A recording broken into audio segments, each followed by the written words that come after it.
I'm Danielle, and welcome to this enchanted house. I talk a lot about books on this channel. I am definitely a bibliophile and love books. Books are a huge influence. I do a lot of book reviews, obviously, and talk about books that I like and books that have influenced me here. So today I'm going to talk about two books in particular, which were part of a larger series, that definitely changed my life. When we talk about life-changing books, I think they fall really into two categories. The first is a book, we sat down and read it, and at some point we go, mind blown. The other category is one that maybe isn't as obvious to people, and that's books that we read when we were younger, and we go, oh, that's where I got that from. Today I want to talk about two books that fall in the later category. Books that I read as a young child that definitely stuck with me and definitely influenced a lot about my life today. And surprisingly, they are the first two volumes of Time Life's Enchanted World. So let's talk about the books that changed my life. To start off with, I thought we'd kind of take a look at Time Life books and how they came about and how these, mass-produced volumes, spoke to me on almost a spiritual level. So what are Time Life books? In the 1960s, Time Incorporated, which was one of the largest publishers of magazines in the world, decided to create a book publishing branch and named it after its two most popular magazines, Time and Life. This division, which was spearheaded by Jerome Hardy, would publish mail-order books that would use materials from the vast Time Life archive, including articles, illustrations, and photographs. The first publication would be a book series called the Life World Library, where each volume would explore a different country in the world. The series was successful, and it led Time Life to create this model where customers would pay a monthly subscription fee, and each month you would receive a new volume in the series. And when you were done, you would have this whole encyclopedia based on these specialized topics. Encyclopedia volumes would kind of fall into sort of three broad categories of topics. The first would be history, which would cover topics like World War II or the American West. The second category would be more nature and science focused and would feature things like the American wilderness or the world of wild places. And the third category would be a series of DIY books like home improvement and repair or foods of the world. And this kind of was how Time Life operated well up until the 1980s. In general, Time Life books were very popular. They were known for being well researched, with beautiful illustrations and photography, and very well put together in terms of the volumes being high quality. So you were getting for a very good price, even though these were mass produced, you were getting for a very good price something that was intellectual and looked very nice on a library or a bookshelf. So it had both value in terms of education and aesthetic. Since this was a pre-internet era, the primary way they marketed these books were through direct mail flyers that you would get in the mail, and there'd be like a little thing and a little coupon you could fill out and you would mail in, or through advertisements in their own magazines, or through television ads. Usually there was kind of a deal where, you got the first one for a lower price, or you got the first two for a combined price that was lower than the rest of the prices, with the idea that once you were introduced to this book, you'd like it and you would keep buying additional volumes. And the books proved very popular. As someone who cruises estate sales, it's not unusual to find nearly complete sets of these sometimes, especially the DIY books. The cookbooks, I've seen Foods of the World a couple times. I've seen the Home Improvement one a couple times. I think they have a sewing one. That might be Simplicities. I don't know. I'll have to check on that. But I've seen the Wild West one and the World War II one in completion at estate sales a lot. So in 1984, Time Life would introduce the Enchanted World series to this collection of Time Life books. These books still kind of fall into the history category, but unlike previous books, they concentrate mostly on folklore and mythology, especially in Europe, though as volumes go on, there are mythologies from other countries. Unlike previous series like their Ancient World or their series on Egypt, which presented these mythologies in a very scholarly sense alongside archaeological evidence. The Enchanted World presented these mythologies and this folklore as actual history in this sort of fictional universe where all this stuff actually existed, and maybe has faded from history with the rise of Christianity, but it was all real, it was all happened, and it's presented as fact. And it's a very novel approach, and one that really spoke to a young me. Like other Time Life books, though, these books were thoroughly researched and documented. They featured the work of noted folklorists and scholars like Tristram Coffin Potter and Brendan Lehane. They also made use of the prose of novelists like Colin Thurbon. Books also made use of an incredible combination of artwork, both drawing on classical and medieval paintings, as well as groups like the pre-raphaelites, like John William Waterhouse and Dante Gabriel Rossetti. There are contemporary illustrators like Alicia Austin and Yvonne Gilbert. The books themselves were gorgeous. They featured beautiful art, were bound in colorful fabrics with gold foiling, so they looked like they might be a spell book that you could find on a wizard shelf. The Enchanted World did prove to be really popular. Time Life used their advertising strategy but focused their magazine ads largely in like fantasy and sci-fi magazines, and they ran a series of ads featuring horror legend Vincent Price. On evenings like this, I like to curl up with a good book. The sort of book that lets the imagination run away with you. If you're like me and enjoy the mysterious and the unexpected, you'll love the Enchanted World. The series was incredibly popular. It led Time Life to get more experimental with the kind of books it produced, and would eventually lead to its most popular series, Mysteries of the Unknown. Whereas The Enchanted World fell in that more history circle, Mysteries of the Unknown fell more in that science-y circle, or kind of pseudoscience circle, really. But it was their most popular series. I'm only kind of mentioning it here because it's kind of in the same vein. I'm not going to have time to go down that rabbit hole today so much, but wanted to give it a shout out. The ads became something of a meme in the 90s with the phrase, "read the book." It's from Time Life. Talks about things like the Nazca lines. Were they runways for alien spaceships? And did those aliens interbreed with the ancient Peruvians? Did they? Read the book.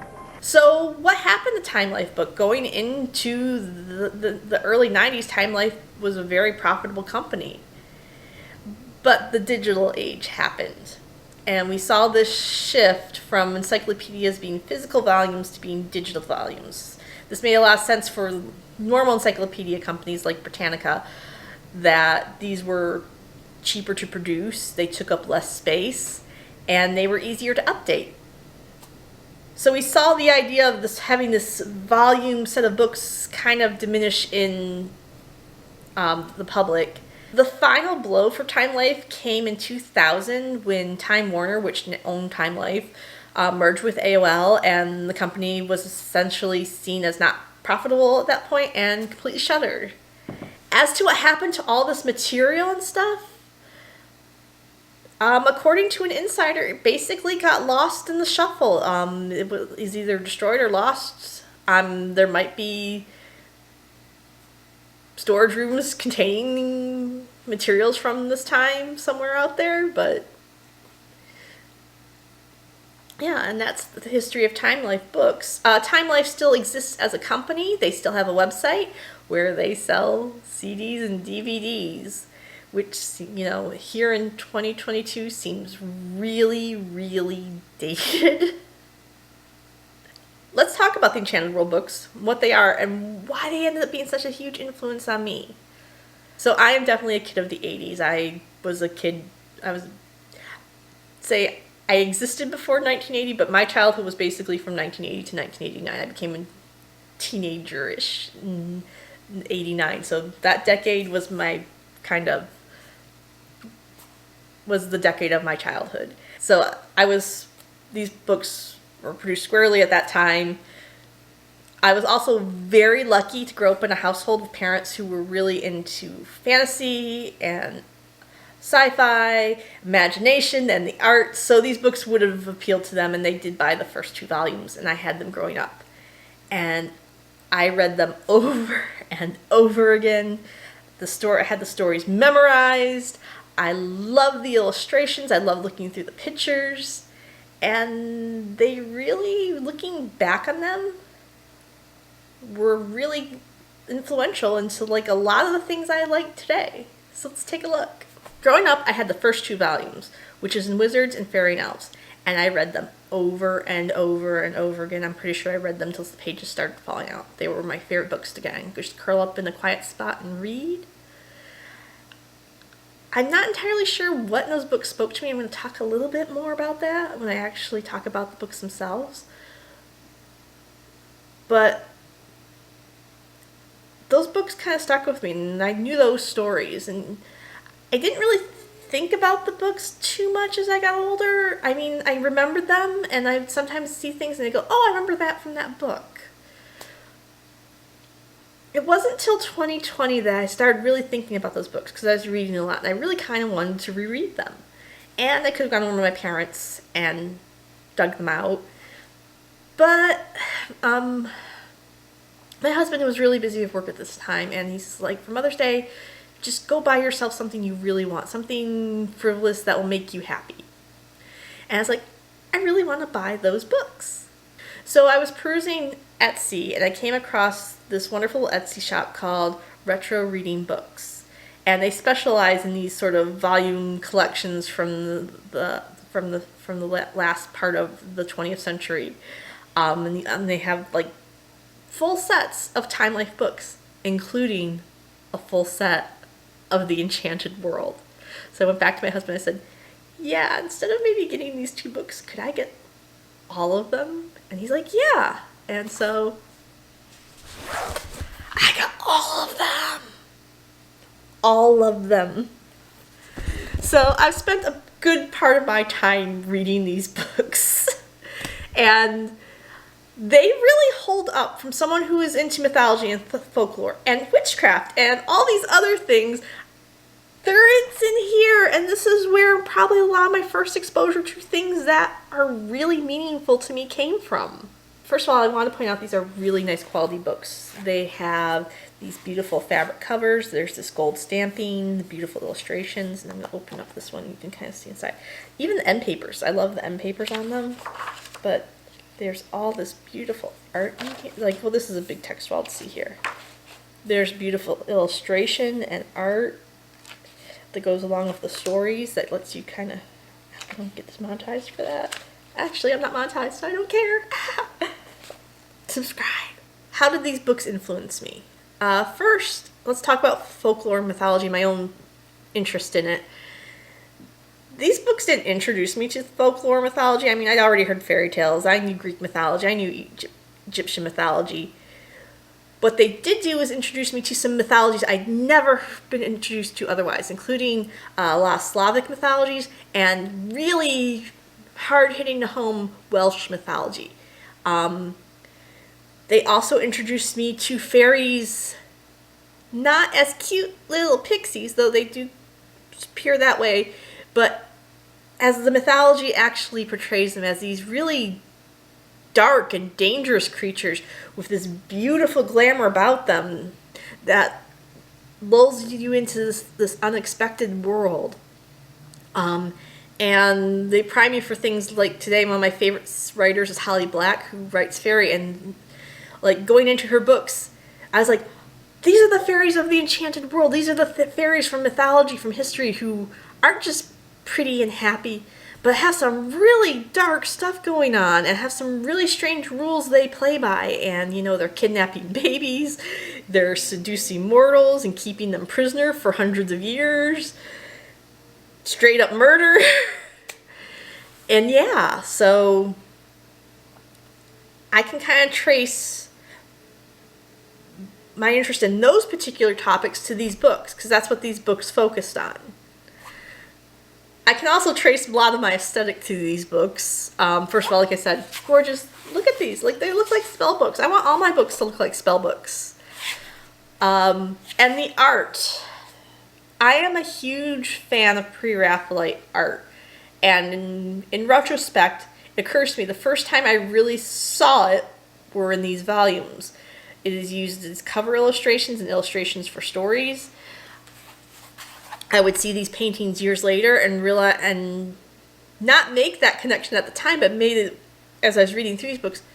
This is my really first introduction to that style of art. Finally, the other big thing that probably came from these books is me becoming a witch and studying witchcraft.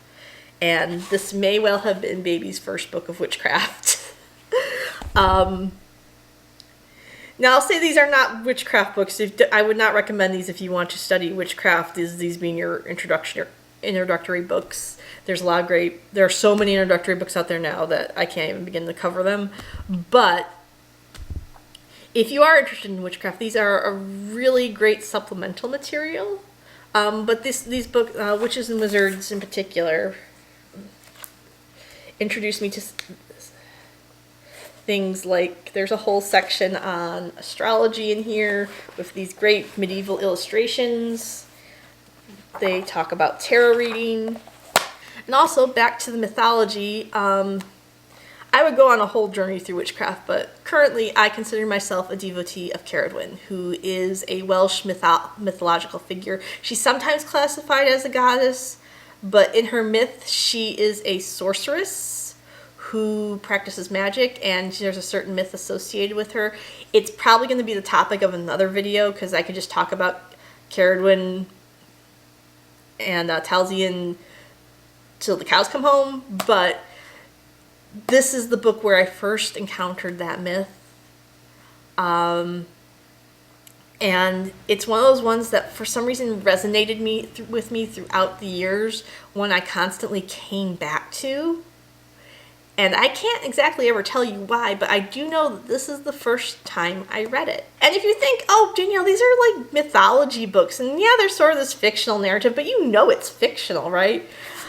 There is one other ad that they aired. It's actually, I think, the first ad they aired, and it goes like this.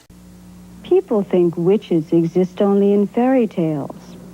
I'm living proof that we're real and still around today. In fact, I'm from a long line of witches. Is the world of witchcraft the figment of one's imagination?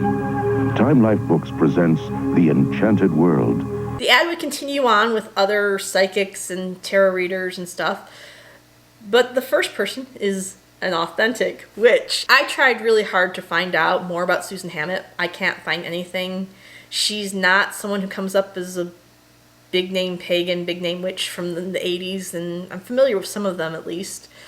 I did try to find people who maybe knew her or worked with her in some capacity.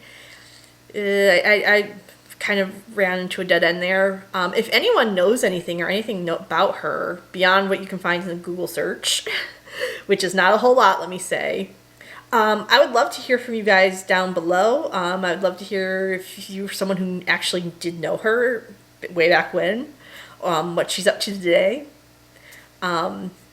So yeah, go ahead if you know anything, leave me a comment below. The others, I'm going to post links to all the videos and stuff that I'm featuring, but there are other people, like I said, and they, for the most part, check out. I was actually familiar with the tarot reader Olga beforehand, and the other psychics check out as psychics from the time, at least. So I'm assuming she was a practicing witch at the time and not just an actress they hired.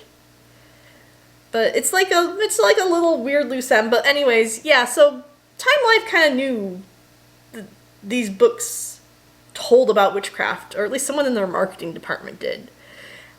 So Time Life Enchanted World, a series of kind of mass-produced books on mythology that changed my life in so many ways, from how I see the world, my interests, my aesthetic. I can trace back to these two books. So yeah, I got the full set of the Enchanted World books, all 22 volumes. They are so gorgeous, and I love having them on my bookshelf. I have I'm displaying them color-coded because that's how I work, I guess. But these are such gorgeous books, and I'm so happy to have them. And I highly recommend it if you want to if you're interested in finding these or some of the other Time Life books, please check out Retro Reading Books. They have a great selection, and they're based out here in Michigan. So that was our foray into the Enchanted World. I would love to hear what you guys think. Did you have these books growing up? Have you read them? Have you encountered them out in the wild somewhere? What did you guys think of them? Or any Time Life books? What are you a big Mysteries of the Unknown fan? Do you have all of the Food of the World? I'd love to hear from you guys down below in the comments. Let me know what you think, what your favorite books are. If you have ideas for other books you want me to talk about, I'd love to hear from you too. I would also love to connect with you guys on social media. There are links to my Instagram, Facebook, and Twitter below. If you like this video, please give it a like. Please check out my other videos. Like I said, I do a lot of books here. If you see what you like, subscribe so you can catch up with the latest and the greatest. I hope you guys have an enchanted day, and I'll see you guys next time. Bye!